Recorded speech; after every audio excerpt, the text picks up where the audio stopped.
brushstrokes are going along with the rhythm or beat or even string section depending on the genre. So it's not necessarily me trying to paint like, oh, this is the embodiment of masculinity per se as the masculine act of creation. This might feel a little self-serving, but if you're a collector and you like somebody's artwork, don't just buy it. If you find somebody in Madison that you like, help elevate them to your network. With autism, one of the core aspects of it is a difficulty in understanding and then communicating your own emotions.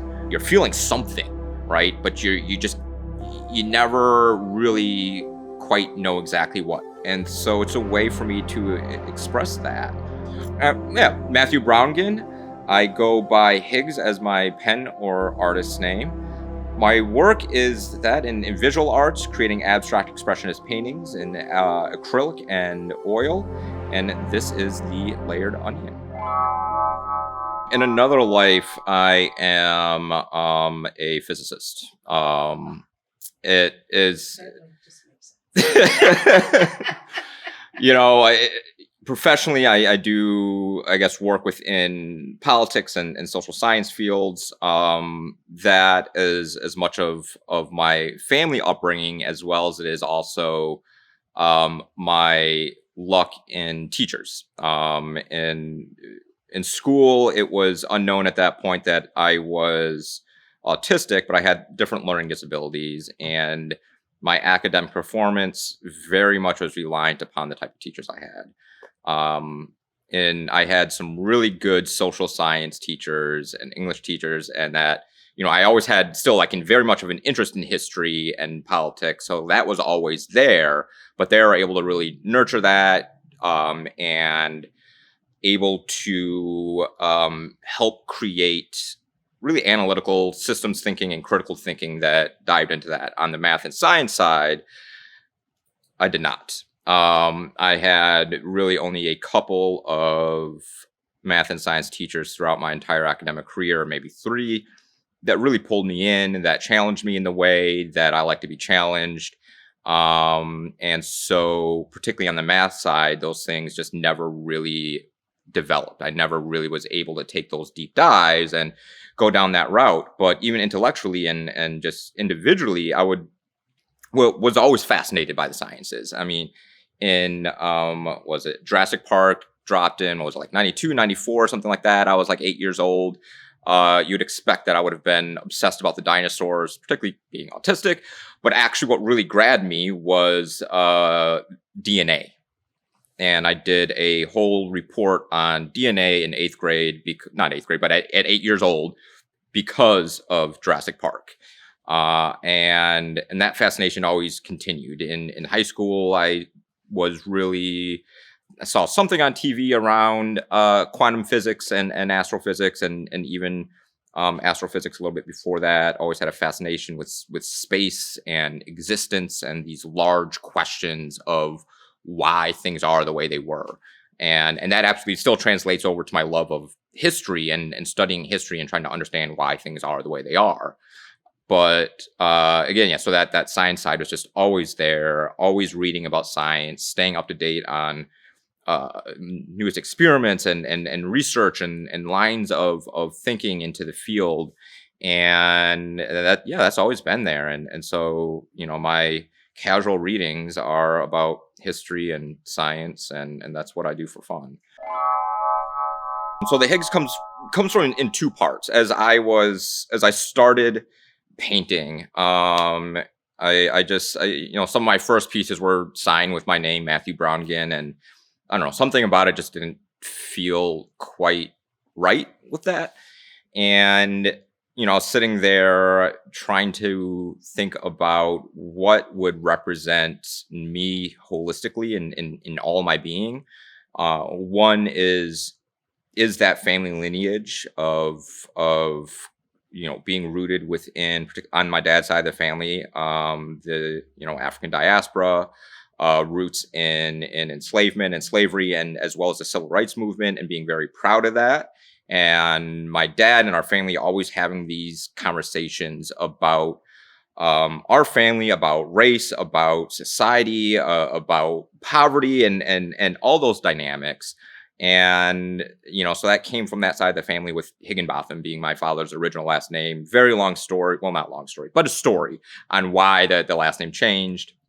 But so as took, the Higginbotham part of that. And so there's this, Higgs aspect of there, as well as that love of science, of existence, as well as creation, and bringing that aspect of creation and large questions in. And the Higgs boson creates a Higgs field, giving everything mass. It's a fundamental aspect of creation and of our lived existence.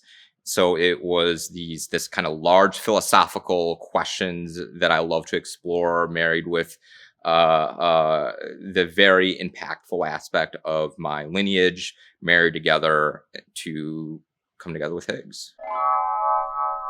As I make my pieces, there's going to be all sorts of different, aspects and shapes and fluidity within it. And so it's not necessarily me trying to paint something like, oh, this is the embodiment of masculinity per se, as the masculine act of creation.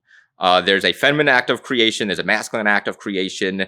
Like creation is in a lot of ways like non-gendered.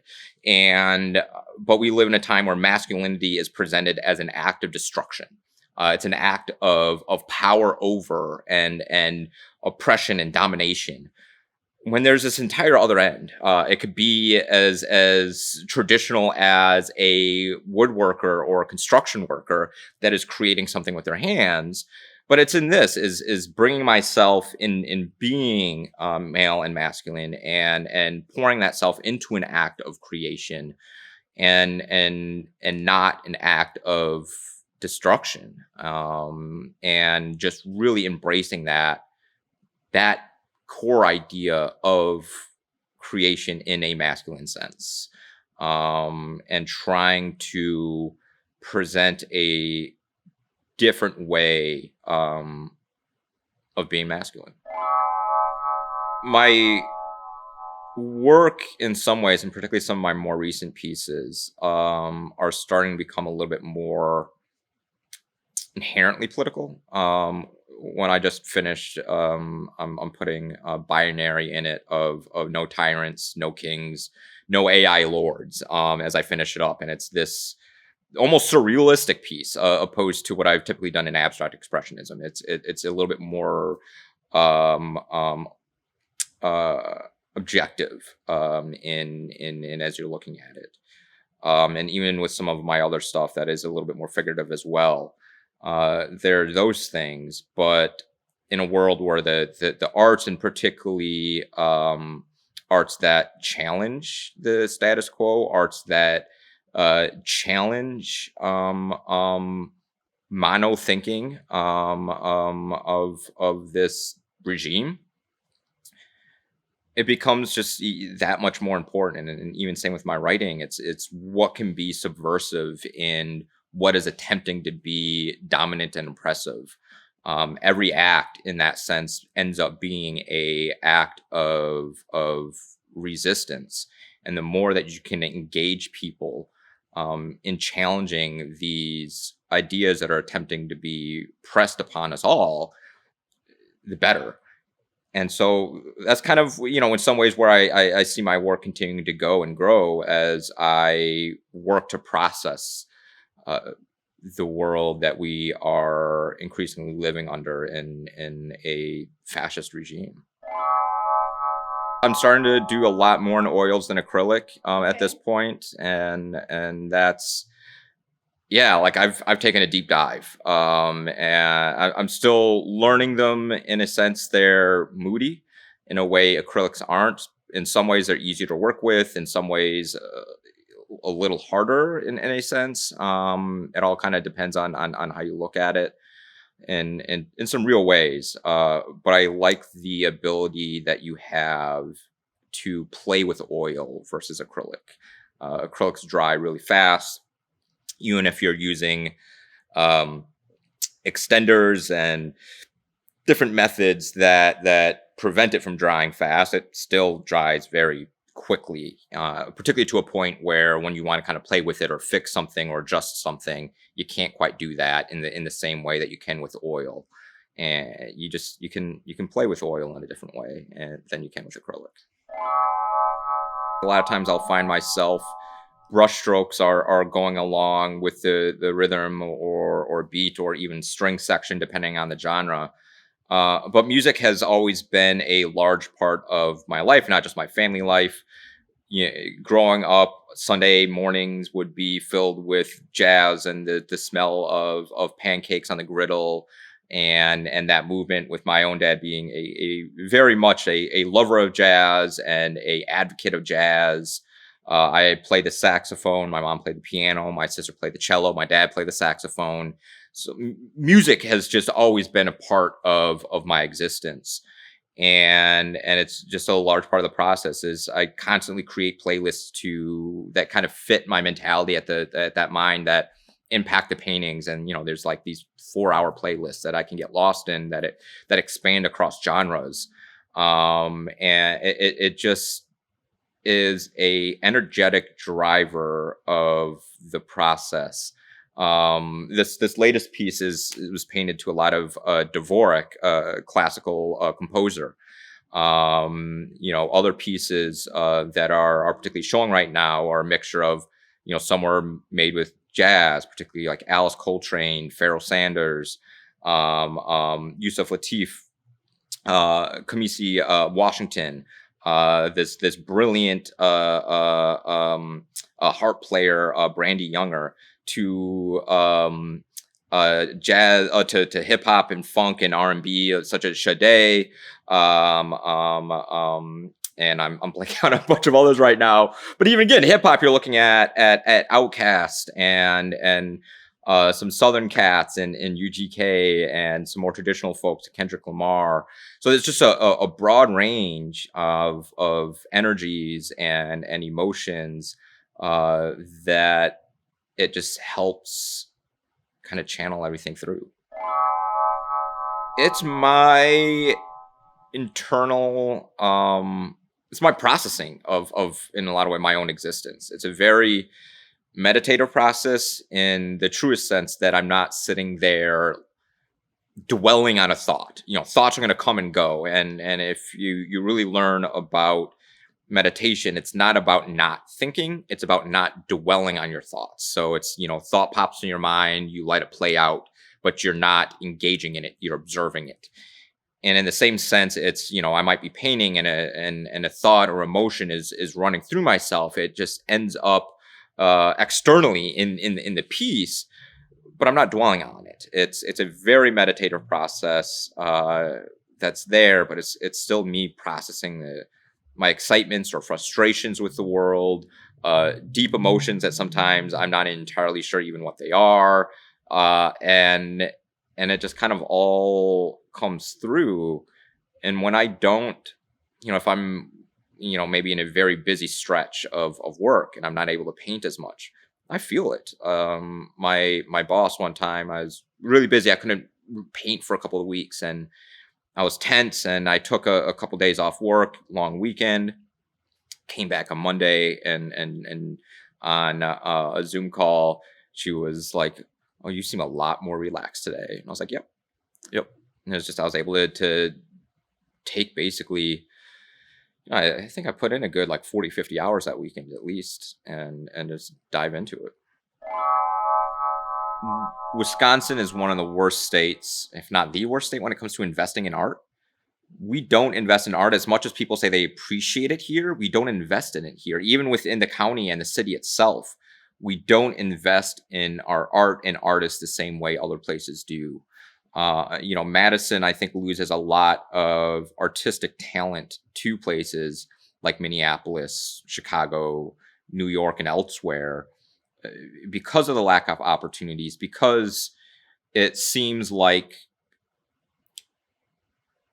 people that are collectors or want to invest in art here, might invest in more traditional realms, like, yes, support MoCA, support the Overture Center. But those aren't the only ways that we can support art here. try and work to keep talent here. If you're a collector, this might feel a little self-serving, but if you're a collector, and you like somebody's artwork, don't just buy it. As much as you might want to say, oh, look at the artist I bought that's upcoming in New York or Chicago or LA, right? If you find somebody in Madison that you like, help elevate them to your network.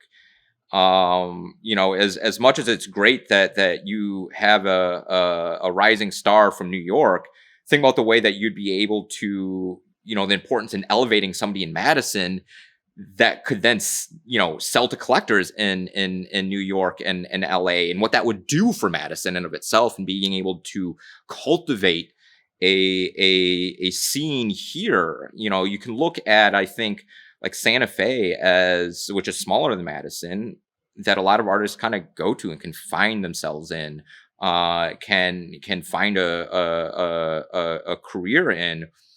Because Albuquerque and Santa Fe do a lot in like both the collectors and the environment and the spaces and elevating, uplifting artists, when you want to kind of think about places of comparable sizes. And outside of really Chicago and even Minneapolis, there's not that in, much in the Midwest. And Madison, with its growing population, as one of the places people really want to move to, there's a real opportunity to create a very thriving art scene in Madison and put it on the map as a emerging place for the arts. And it's kind of stagnant here. Like there's promise, with like Make Music Madison stuff that Dane Arch is doing with Art Lit Lab. But it needs fostering. It needs people that are willing to really invest in it. And Art Lit Lab is a place that people are still discovering, and could be invested in far more from our donors here. And we have a wealth of resources, and it's a great place to engage intellectually in a lot of different ways. And art is in part of that intellectual tradition, and not just that. But again, in thinking of our political environment, in creating a refuge for artists, Madison can be can be an oasis in that. It can be a refuge for artists in this nation that is now attacking creation in of itself, and art is part of that. Yeah, I think the challenges, particularly, I think, highlight the challenges in Madison. There's just not a lot of space in Madison for emerging and mid-career artists to really establish themselves. The Overture Center does some good work, highlighting getting the Carnelian Art Gallery, Art Lit Lab, and a couple of other places are around. You might get some pop-up showings or some quick showings that do that, but there's nothing really established in that sense. And it does make it hard, I think, for I think any artist, but particularly abstract artists and those that really work with depth and space, even if it's a bit more figurative. It's just so different when it's sitting up on a wall and you're seeing it in person. The emotional impact, the ability to dive into a painting and explore it in depth just is not there in a photo. And the lack of space in Madison to be able to have that, to present your work, to create an audience for your work, I think is a bit harder than when you're doing more figurative stuff, because you have to sit there and really absorb it, particularly in abstract work. There's an interesting quote that I saw today, that spending 2 seconds or a couple of minutes looking at a piece, particularly an abstract piece, is like seeing an introduction to a movie and then walking out and saying the movie. And then particularly, again, abstract spaces, you have to sit there and absorb it and let yourself feel it, and it works almost as a reflection of yourself and your own internal world. That's hard to do with a photo, particularly in today's age with Instagram and Reels, where everything is just kind of this quick look. You're not absorbing what it is without a quick look. So there's going to be things that you just miss, be it in the movement or the depth or how you're feeling and pulling from it. It's a totally different experience than we're able to sit there and look at it. And particularly as you start to get to things that are of 3 feet or a bit larger in scale, the scale isn't there in photos in the same way as it is in person, that you can just swim in the piece. You can't do that in photos. I've always had a hard time communicating my vision of the world. And over time I learned to do that through writing a bit more, but that really applied to kind of much more of a historical, sociological type of analysis in our social order and politics than anything. But there's always this big, again, like with science, like this big thinking in seeing all the little pieces in how they interact with each other in a 4D environment. And I'm saying 4D intentionally because I'm including space and time in how it shifts in my mind. But it's very fluid and abstract in that sense. And then I think, particularly with autism, there's always, one of the core aspects of it is a difficulty in understanding and then communicating your own emotions, and what you're feeling and why you're feeling it. You're feeling something, right? But you never really quite know exactly what. Sometimes it takes time. Sometimes you never really figure it out. And so it's a way for me to express that, as well as how just not emotions, but everything looks in my mind's eye. Like, I see things objectively, more figuratively, visually.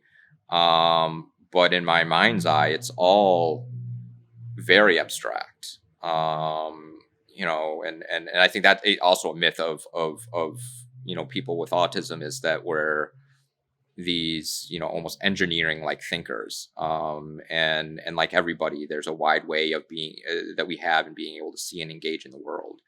And some of us think very abstractly. Some of us think very linearly, more engineer-like. There is no one way, and how it is for me. It's seeing everything play together, and shift and move, in a almost particle way, and so it's a way for me to demonstrate to the world, this is my mind.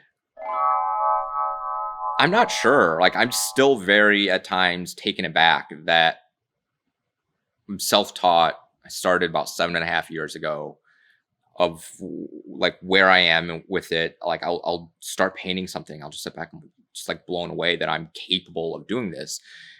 7.5 years ago or 8 years ago, I never would have imagined that would have been here at all, let alone even 7.5 years ago. It took really a couple of years for me to, it grabbed a hold of me, but it took me a couple of years to think it could have been anything other than just kind of a hobby. And it took another couple of years after that to even think of myself as an artist.